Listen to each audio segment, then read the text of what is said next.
Hi YouTube, Dino here. Today let's talk about Hockey Ultimate Team and NHL 24. I think at this point EA already released everything they wanted and everything is out in the public. I don't think there will be any huge surprises about Hockey Ultimate Team and NHL 24. Let's talk about everything we know so far and other things they announced which will have a huge impact to the Ultimate Team as we go. Before we jump into the video, if you enjoy NHL, if you want to know about NHL 24 more, make sure you like and subscribe. There will be a lot of content as we go. Okay guys, let's not lose any time and jump into the video to talk about everything Hockey Ultimate Team related in NHL 24. In NHL 24 Ultimate Team, there will be 3 new additions directly in the Ultimate Team, and another 3 I believe will have the biggest impact on the Ultimate Team and how we experience the game. I will start with the biggest one, cross-platform market. What impact it will give us and how it will change the game experience. First of all, the cross-platform market will only be between the same generation consoles, so PlayStation 5 and Xbox X and S will have the same marketplace, PlayStation 4 and Xbox One will also have the same marketplace. It's still not between the current and old gen unfortunately, but you know, it's much better than we had the previous years. From the moment cross-platform was introduced last year, it gave us the biggest impact on how we enjoy the marketplace and how we can actually acquire the cards we like. We had a 4 marketplace last year and it was terrible. At this point when I'm recording this video, there is around 4,000 cards on PlayStation 5 auction house, and I think it's unacceptable because I know there is a lot of people still playing the game, and technically even if they drop the card, my favorite player, there is no guarantee that I can even go and buy him because just there is no enough cards in the auction house. With the HUT cross-platform market, the biggest change we'll see will be able to actually buy the cards we want. Hopefully we will see at least around 20,000 cards in the auction house all year long. It's still not a lot, but it's much more than we currently have. Also, it will make free-to-play more easier because now you will be able to flip the cards. The moment we have 4 auction houses and you really cannot flip because if there is only 4,000 cards in the auction house, there is really no demand and people are just not sitting there and buying cards or selling cards. The next 2 things are linked together, so I'll talk about both of them in the same point. HUT Moments and Objectives 2.0. HUT Moments will fully replace HUT challenges we currently have in the game. Let's be honest, not a lot of people actually play HUT challenges, maybe in the first week or 2. Once they complete the X Factor challenges for an X Factor card, they really probably are not coming back. Maybe they do daily if there is any rewards or there is any specific objective asking you to do it. No one really go and grinds all objectives just for those coins because there are easier ways to get the coins in the game without playing challenges. The biggest change in the moments will be that we will not need to play the moment till the end. As soon as you complete the objective, you can move to the next moment. Unfortunately, you will still need to wait until the whistle because that's how the game is being designed, but I think it's still better. You don't need to actually play 3 periods if you complete your objectives in the first. Because HUT Moments and Objectives 2.0 are linked together, let's talk about how exactly it will look. It will be a real-time objective tracker, so you will have a thing showing on your screen, tracking your objectives as you play the game. Also be based on card types, player types. It can ask you to do certain things with a certain team, certain things with a certain player, and I think it's just massive improvement compared to what we see so far.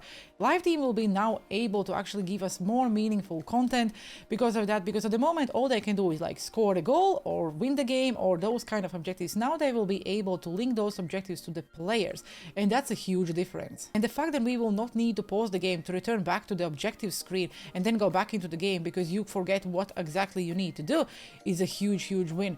You will now see all your objectives showing on the screen and also the progression as you complete them. Because we will have Hockey Ultimate Team in our playtest tomorrow, you will actually be able to experience all these new features. You will have moments there, you will see the new objective system, and you will be able to make your own opinion about what I'm talking now. I hope you really enjoy it, because when I first saw it, I was like, oh my god, this will be a huge game changer in a Hockey Ultimate Team, and how we actually see the events released every Friday or every 2 weeks or every 4 weeks or whatever EA comes up with. The next addition in NHL 24 is not related directly to the Hockey Ultimate Team, but will make a big difference of how we play the mode. It's Vision Passing. Vision Passing puts tape-to-tape play with your teammates at your fingertips, offering quicker, direct passes to keep puck possession and mount that all-important pressure. By mapping the controller's face buttons to your teammates, Vision Passing doesn't just allow more efficient passing, but opens up different opportunities like disguising a pass on a PP to set up the perfect play. This also unlocks stretch and breakaway passes, giving you new ways to attack the net. But hitting the correct button alone won't guarantee a perfect pass. Gameplay components and player attributes all factor into a successful play. I think NHL is the only franchise we didn't see the vision passing so far. Any other sport games, at least I play, we had a vision passing there already, and it was a really helpful tool for all the casual players. Again, if you're a pro, then you probably don't need all this because you already know how to pass, all your passes are very accurate, and pretty much always whatever you aim, the player receives your puck. For players who still want to use the old passing, they can do. You don't even need to go into the settings and turn something off. All you have to do is just aim to the player you want and press R2 on PlayStation. The pass will go to the player you want. For the casual players, vision passing will make a big difference because now all you have to do is just hold the R2 trigger and you will see all the buttons showing on top of the players, and you will be able with one button pass to the player you want without actually aiming with an analog stick. With that being said, tape-to-tape was useless already, but for me it was working very great. I want to see how tape-to-tape X-Factor ability will work this year if it's still in the game. Also, we will see one-touch passing, which should allow us more tic-tac-toe type of goals. I'm pretty sure we already had this in the game. I don't know why, maybe it was called different, but when everyone talked about quick passing, I was like, I think we already had it. I don't know. People are making this a big deal, so let's actually wait until the game comes out so we can practice more, or even in the technical test, because I want to find a difference. What exactly is the one-touch passing compared to what we already have in the game? Next big addition in NHL 24 and Hockey Ultimate Team will be new controller layout, called Total Control.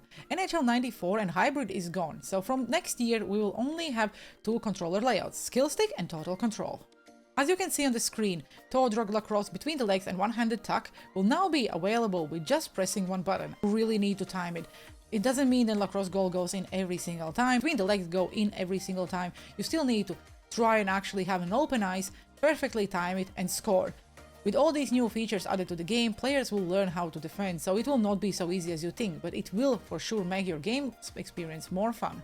If you are not really competitive and you are a casual player, I really encourage you to go and try this new layout. If you check the layout, you can also see that Protect the Puck with an X is gone. Now you need to press L2 and right stick to actually protect the puck. It will be more difficult, so it means then the backskating is also gone with protecting the puck. I want to see how it will work in the competitive stage, because that was one of the biggest things players were using to win the games. Now, I believe this new Total Control will make a huge difference. I believe competitive players will probably not use it and they will go back to the skill stick. If you're new, I really will encourage you to try it and just have your own opinion. This one and the last thing I want to talk about is the gameplay in general. EA already confirmed multiple times that gameplay will and was their biggest focus in NHL 24. After NHL 23 and all the gameplay issues we had, they really wanted to change that and wanted to give us the best possible experience they can. Sustained pressure system and goalie fatigue systems will be the biggest additions in the gameplay. We will now be rewarded by just applying the pressure to my opponent and my opponent's goaltender. Every single time we will shoot the puck, we will have a big hits, we will just be in the zone, we will have the pressure building up. The sustained pressure system rewards extended offensive events such as shooting, passing, and checking in the attacking zone, as you can see with the pressure gauge. The offensive team will gain a boost in stats due to the adrenaline effect, while the defensive team gets a decrease in stats due to the pinned effect. This change makes real hockey plays effective. I think a lot of players will take advantage of it, because now the puck ragging may become a thing even more than it was before, because by just being in the zone, the pressure is building up. Hopefully EA will nerf that before the game comes out, because when I tried the game first time, the pressure was building up way too quickly. We gave the feedback, so hopefully that will be fixed. About the goaltenders, the more you are shooting the pucks and the more saves they are making, obviously their stamina will go down. Doesn't mean if they're out of energy they still cannot make the save, because we all saw those desperation saves in NHL, even when the goaltender is tired.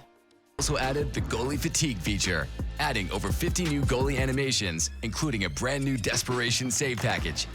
Goalies will now tire as you increase attack zone time, move the puck around, and most importantly, get shots on net. As a goalie tires, they'll make more errors, causing rebounds and absolute chaos in the crease. Also, we'll have the physics-based contact. Now the hits will be more meaningful. Hopefully the truculence will be nerfed, because if you will have the new hitting system with the gold truculence in a game, I'm probably gone. I don't think I will be able to experience that again, because there are a lot of players who will just have the big hits all the time, and the big players will become a meta. I really want EA to find a way how to move away from the big player meta and actually allow us to use smaller players in a game. Okay, these are the biggest changes I believe we will see in Hockey Ultimate Team. I don't think EA will have any big announcements coming before the game. In general, I think all of this is really cool. I just want to see how the final product will look like. Let me know in the comments below, what do you think about these additions? Will Hockey Ultimate Team will be more fun to play this year? And what do you think about what you saw so far in general? I hope you enjoyed this video. Please make sure you like, subscribe. There will be a lot of NHL 24 content as we go. I hope you enjoyed. Have a good one and see you on the ice.